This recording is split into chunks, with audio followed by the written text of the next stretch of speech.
श्रीमद् भागवत कथा हमारे जीवन में एक कल्याण स्वरूप है। जैसे एक छोटे से बालक को उसके माता पिता, गुरुजन, अभिभावकगण सद्मार्ग पर चलने के लिए प्रेरित करते हैं, सफलता का मार्ग प्रशस्त करते हैं, उसी प्रकार हमारे जीवन में श्रीमद् भागवत कथा कल्याण की ओर अग्रसित करती है।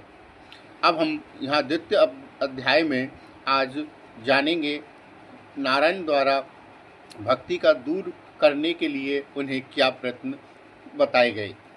नारद जी भक्ति की दुखी बातों को सुनने के बाद उनसे कहा कि तुम व्यर्थ में चिंता कर रही हो। भगवान श्री कृष्ण के चरण कमलों का चिंतन करो और उनकी कृपा से तुम्हारा सारा दुख दूर होगा।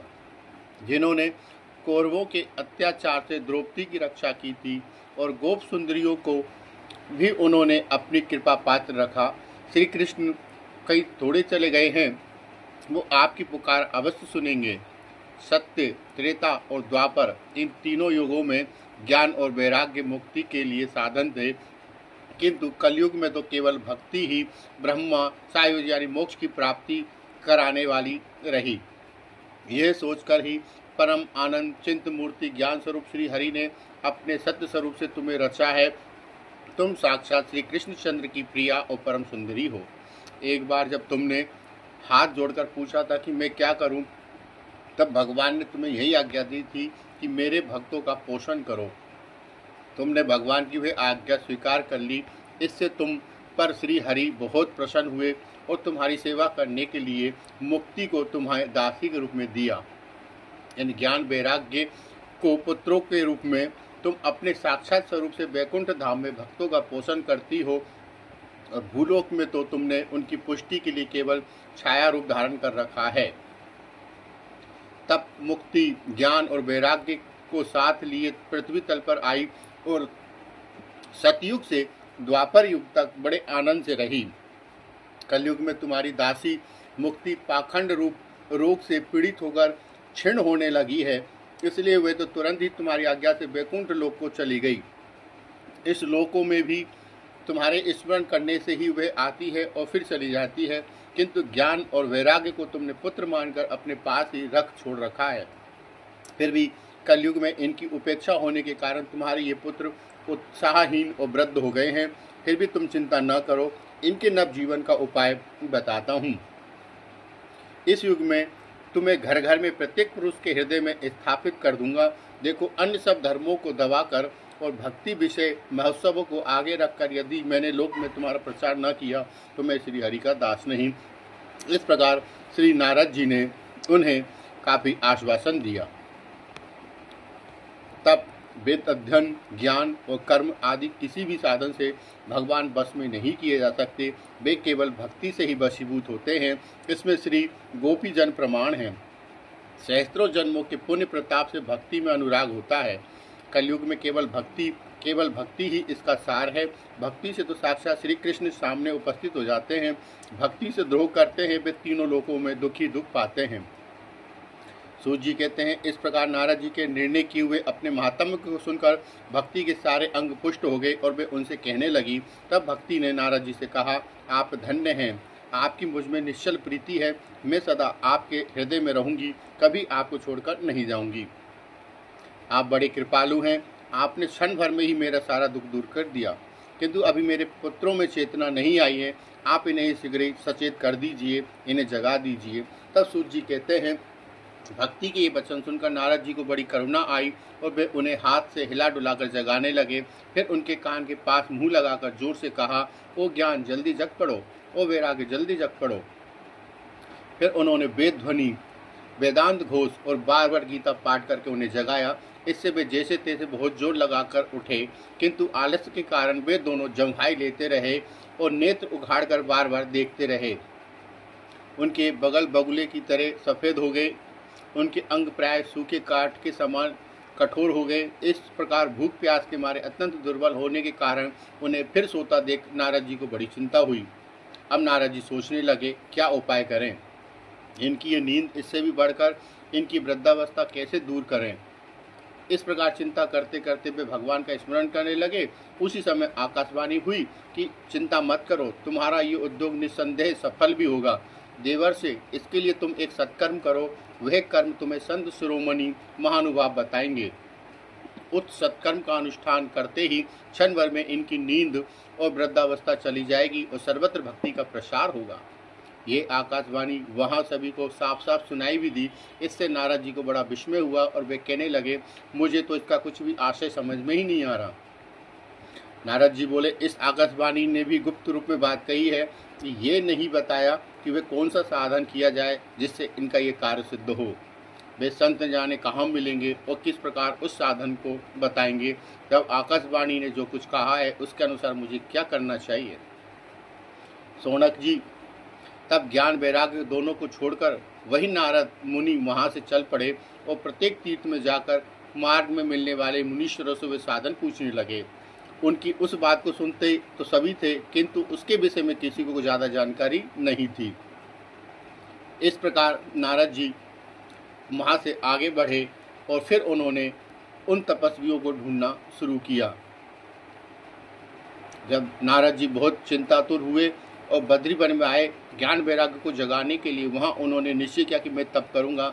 इसी समय उन्होंने अपने सामने करोड़ों सूर्यों के समान तेजस्वी सनकादि मुनीश्वर को दिखाई देखा। उन्हें देखकर वे मुनिश्रेष्ठ कहने लगे। नारद जी ने कहा, महात्माओं, इस समय बड़े भाग्य से मेरा आप लोगों के साथ समागम हुआ है। आप मुझ पर कृपा करके शीघ्र वे साधन बताइए। आप सभी लोग बड़े योगी, बुद्धिमान और विद्वान हैं। आप देखने में 5-5 वर्ष के बालक से जान पड़ते हैं, किंतु पूर्वजों के भी पूर्वज हैं। आप लोग सदा बैकुंठ धाम में निवास करते हैं, निरंतर हरि कीर्तन करते हैं और भगवल्ली लीलामृत का रसास्वादन कर सदा उसी में आप उन्मत्त रहते हैं और भागवत कथा ही आपके जीवन का आधार है। हरि शरणम, भगवान के हमारे रक्षक, यह वाक्य मंत्र सदा आपके मुख में रहता है और आपको किसी प्रकार की कोई बाधा भी नहीं है। पूर्व काल में आपने भूभ्रंग मात्र से भगवान विष्णु के द्वारपाल जय और विजय तुरंत पृथ्वी पर गिर गए और आपकी ही कृपा से वे पुण्य बैकुंठ लोक को पहुंच गए। धन्य हैं। इस समय आपके दर्शन पाने से मेरा बड़ा सौभाग्य जाग हुआ है। आकाशवाणी ने जिसके विषय में कहा वे कौन सा साधन है और किस प्रकार उसका अनुष्ठान करना चाहिए, आप इसका विस्तार से मुझे वर्णन करें और ये बताएं कि भक्ति, ज्ञान और वैराग्य को किस प्रकार से फिर सुख मिल सकता है। सनकादि ने कहा, देवर से आप चिंता न करें, मन में प्रसन्न हो। उनके उद्धार का एक सरल उपाय पहले से ही विद्वान है। और नारद जी, आप धन्य हैं।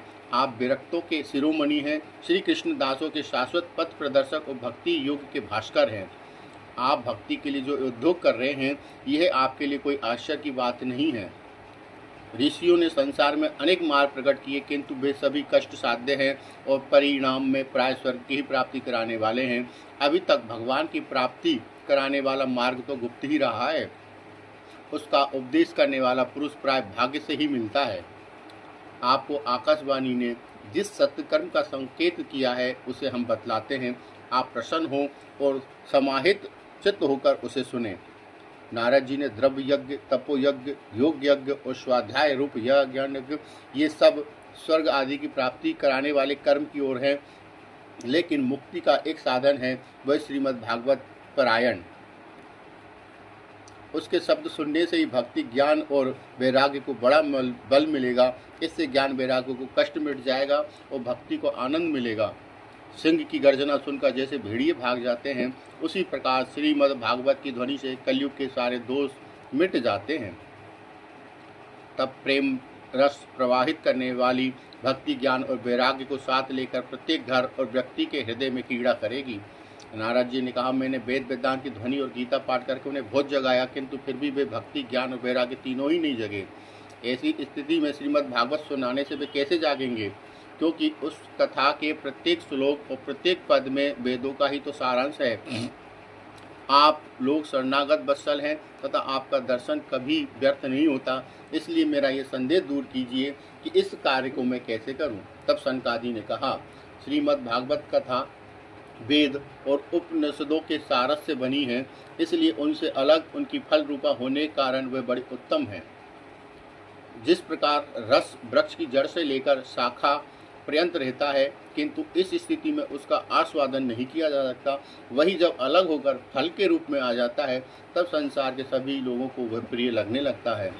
दूध भी घी में रहता है, किंतु उस समय उसका स्वाद नहीं मिलता। जब वह उससे अलग होता है तब इसका स्वाद आता है।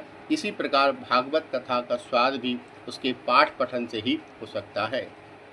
पूर्व काल में जिस समय वेद वेदांत के पारागमी और गीता की भी रचना करने वाले भगवान व्यासदेव खिन्न होकर अज्ञान समुद्र में गोमते खा रहे थे, उस समय 4 श्लोकों में इसका उपदेश दिया था। उसे सुनते ही उसकी सारी चिंता दूर हो गई।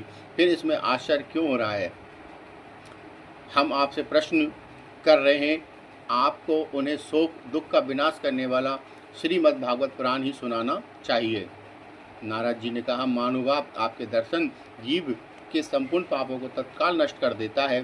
जो संसार दुख रूप दावानल से तपे हुए उन पर शीघ्र ही शांति की वर्षा करता है। आप निरंतर शेष जी के सहस्त्र मुखों से गाए हुए भगवत कथा अमृत का ही पान करते रहते हैं। मैं प्रेम लक्षणा भक्ति का प्रकाश करने के उद्देश्य से आपकी शरण में आया हूँ। अगले भागवत कथा के अध्याय में हम जानेंगे नारद जी ने किस प्रकार सत्यनारायण भगवान की जय, बोलो श्री हरिनारायण भगवान की मुक्ति दिलाई, उनके कष्ट किस प्रकार भागवत कथा के सुनने से दूर हुए।